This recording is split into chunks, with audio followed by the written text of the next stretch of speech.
Most people think discipline means forcing yourself to do hard things every day. But if you've ever started something, felt motivated for a week, and then completely fallen off, I'm sure you've probably asked yourself at one point, why can't I stay disciplined? The thing that people don't often realize is that discipline comes in stages, and most people try to jump from level 1 all the way to level 5 without working through the rest. In this episode, I'm going to be breaking down the 5 stages of discipline, why most people are getting stuck at the early ones, and how to actually get to a place where discipline feels natural. Because I know it feels very elusive right now, but you can actually get to a place where it feels natural, and it doesn't feel like you're just forcing yourself to do hard shit for the sake of doing hard shit. Right? Like we've said before in this podcast, the goal is for you to do these things over the long term, and if it feels hard as shit for you to do it, you're not going to do it over the long term. Before we get started, if you're someone that thinks they might be stuck at one of the earlier stages of discipline, make sure you go and hit that subscribe button. We're going to work through this together. One of the biggest misconceptions about discipline is that people equate it with being a personality trait. Discipline's not a personality trait. It is not one of those things that you just have or you don't, right? I think we have this notion that people who are very disciplined are just built differently, right? It's just easier for them. But that's not true. Discipline develops in the same way that most things do.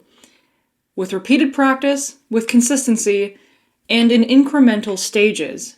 And just like anything in this life, you can't just jump from stage 1 to the finish line and expect it to work, right? You have to do the in-between stuff in order to grow into the person who's going to succeed at that stage 5. And when you understand what the stages are, it removes a lot of the shame over the fact that you're maybe not at stage 5 yet, because it's a process, right? If you are somewhere in the middle, if you're stuck at stage 2 or stage 1, there's no shame in that, right? We're all working through a different part of this process. So let me break this down for you. Stage 1 is motivation-based discipline. This is where most people start. This is where your discipline is completely dependent on how motivated you feel, right?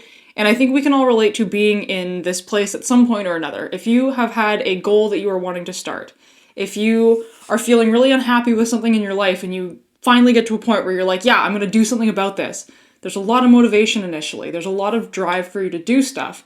And your discipline and your ability to show up and do those things is completely fueled by that motivation. So that's that kind of scenario where it feels very easy to start things because you're very motivated. You really want to. You do a bunch of stuff really fast, and then the motivation dies off and you quit.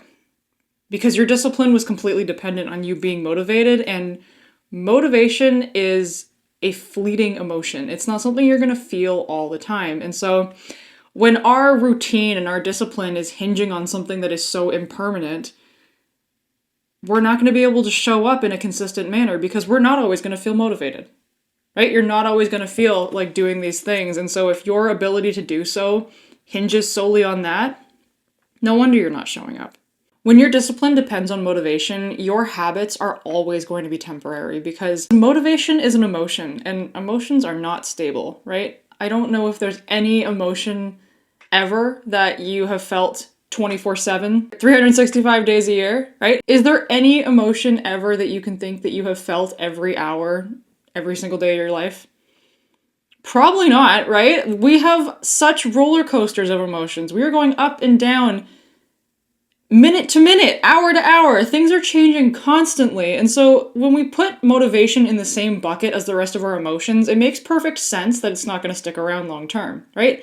It's going to come in waves. It's going to pop up when you least expect it. It's going to disappear when you need it. It's going to be just as fleeting as every other emotion that you can feel. Which brings me to the emotions associated with stage 2. And stage 2 is guilt-based discipline.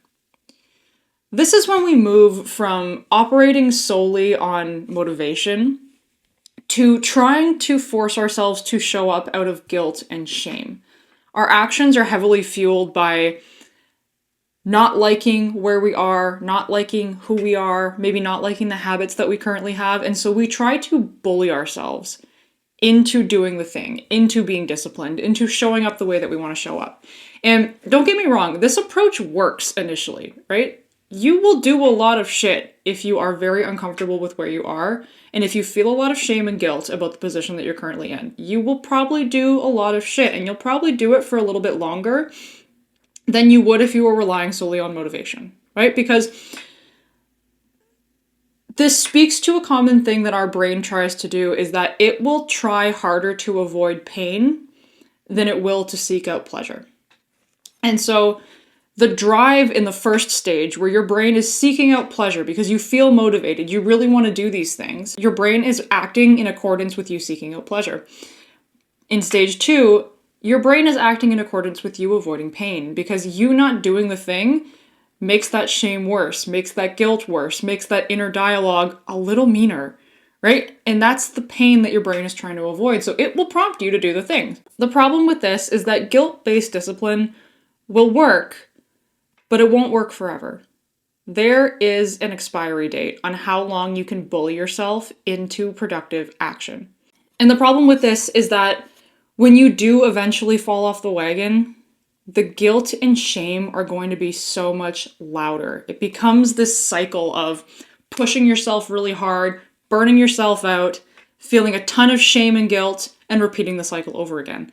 And this cycle's exhausting, right? I'm sure a lot of you listening have been in a cycle of guilt-based discipline before. I know I have. I know when I first started my fitness journey and was wanting to lose weight, my actions were coming largely from a place of not liking how I looked and not liking how I was operating physically. I wasn't in very good shape. I wasn't eating very well. I was sick a lot of the time. And I felt a lot of guilt and shame about it. And my actions were driven largely out of just hating who I was, right? And so it becomes this cycle where, like I said, I'm trying to avoid pain by showing up and doing these things. And it works for a while, but it's not fun, right? There's nothing enjoyable about that. I'm sure if you've been in a cycle of guilt-based discipline, you can relate to the fact that it's just not enjoyable, right? You don't enjoy showing up and doing the things. It feels like a punishment. It feels like someone is bullying you because you're being the bully, right? You're being an ass to yourself. And so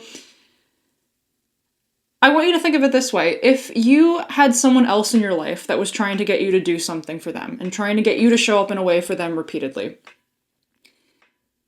how much would you want to do that if this person constantly just treated you like garbage, right? If they were just constantly rude and constantly beating you down and calling you names and making you feel less than, you may show up for them for a little while out of fear, but are you going to want to do that forever?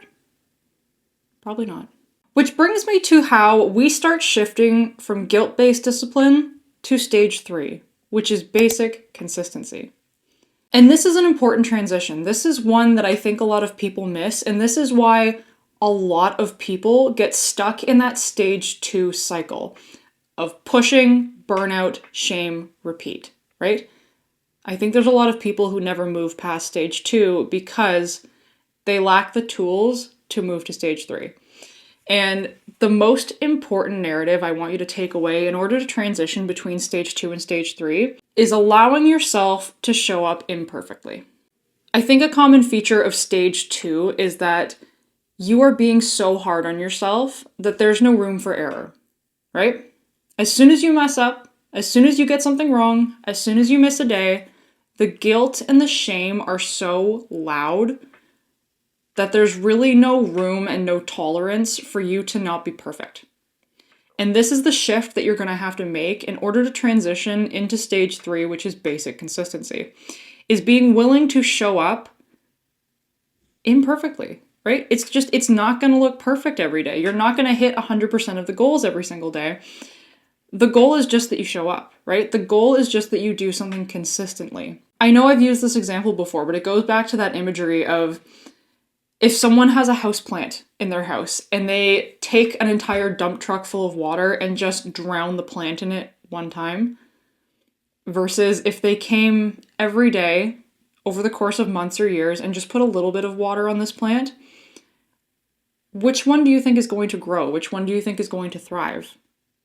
Right? Consistency beats intensity. And so when we start aiming for consistency over anything else, over perfection, over intensity, over shutting down our inner critic, right? The goal is just consistency.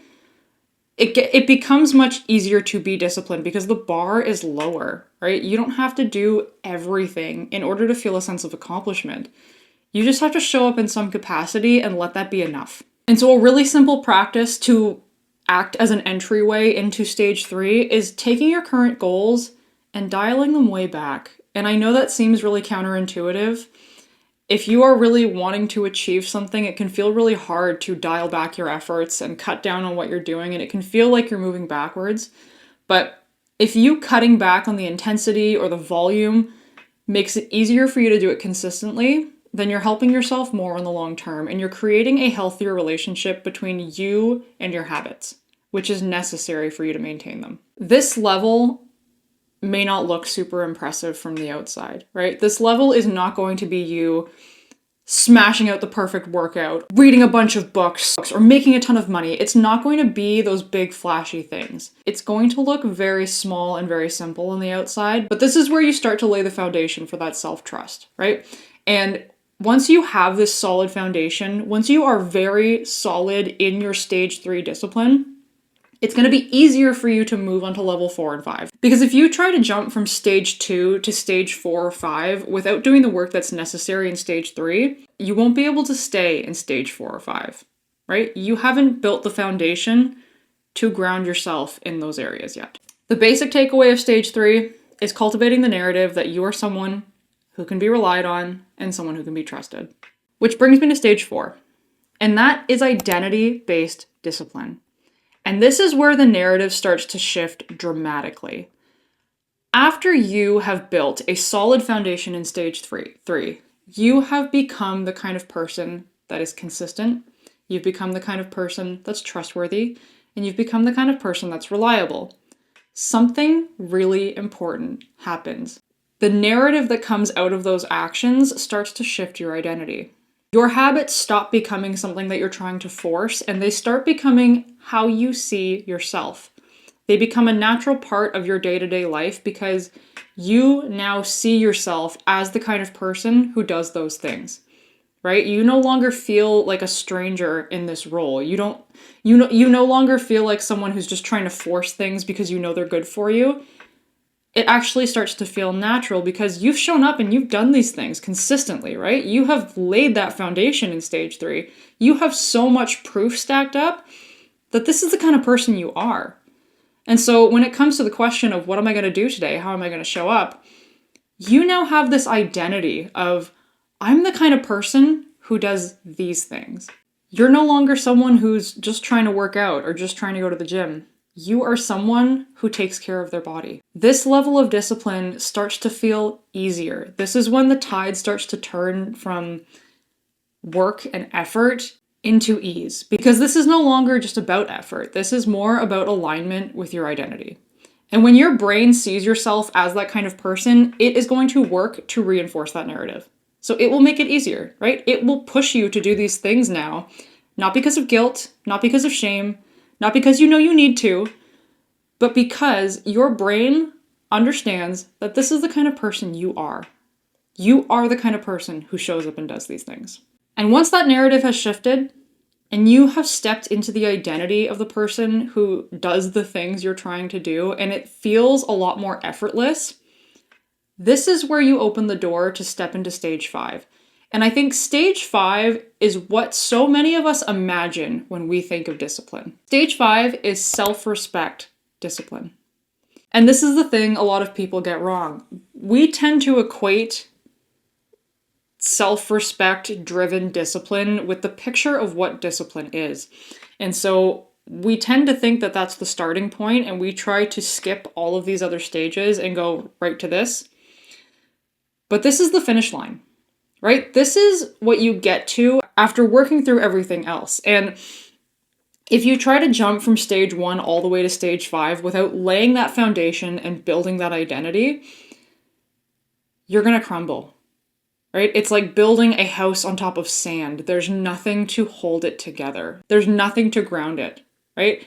You need to go through these stages first in order to stay at stage 5. You are no longer following through because you're trying to prove something. You follow through because you value yourself enough to keep the promises that you make. And that deep level of self-respect and value for your own needs only comes after going through the other stages. After proving to yourself that you're consistent, and after building the identity that you are someone who shows up, you now have a level of respect and value for your own well-being that is so high, it would be harder for you not to do the things than it would be for you to do them. Skipping your workout no longer feels like a failure. It literally feels out of alignment with who you are, right? It feels out of character for your identity. You eating healthy or going to bed early doesn't feel like a punishment anymore. It feels like a gift to your future self. It feels like acting out of love and respect for this person that you really care about. Because you do. Because you've put in the work to build that identity and build that foundation. And you want to take these actions, right? You have cultivated a relationship with yourself where you want to show up in that way. And that's where it becomes easy. That's where it becomes steady and sustainable, because you're no longer fighting against anything else. You are just taking the action that feels correct for what you feel like you deserve. And I think that's the most important thing about moving through these stages is it's not just about building discipline. It's about repairing the relationship with yourself and the inner narrative you have about who you are and what you deserve. And when you take the time to move through these stages and build the narrative that you are someone who is deserving of love and respect, it becomes so much easier for you to show up accordingly. So if you're in the boat right now of feeling like you have tried to jump to stage 5 too quickly and you can't sustain it, there's nothing wrong with you. You're not a failure, you're not broken. You just tried to move through the steps a little bit too quickly. You might just be at stage 1 or 2 right now, trying to mask as a stage 5. If you're finding it really hard to sustain in that stage 5 mindset, I would prompt you to go back to stage 3 and start working on building that foundation. Stripping your habits back to the basics and focusing solely on consistently showing up. Not perfectly, not in any flashy kind of way, but just in the way that's going to lay that foundation over time. So instead of asking yourself, how can I be more disciplined? Take a moment and think about, what level am I at right now? Truly. And once you have a better idea of what level you're at, you have a better idea of what your next steps are, right? You know exactly where to go in order to start working to that next level. You understanding what level you're in is going to allow you to align your identity with your actions right now and show up in a way that's going to work for you to start moving through these stages, because discipline works long term when your identity and your actions are perfectly aligned. Let me know in the comments which stage you're at right now. And if you've ever felt like you're just not a disciplined person, like discipline is not something you can do, you tend to be the person that can't follow through on the things that they want to do, I hope this episode helps you see something important. Discipline is not a personality trait. Period. End of story. It's not a personality trait. It is a skill, just like so many other things, that you have to develop over time. And if you don't feel like you're a disciplined person now, that doesn't mean that you can never be one. You just have to move through the stages first. Thank you for tuning in today. I'll catch you next time.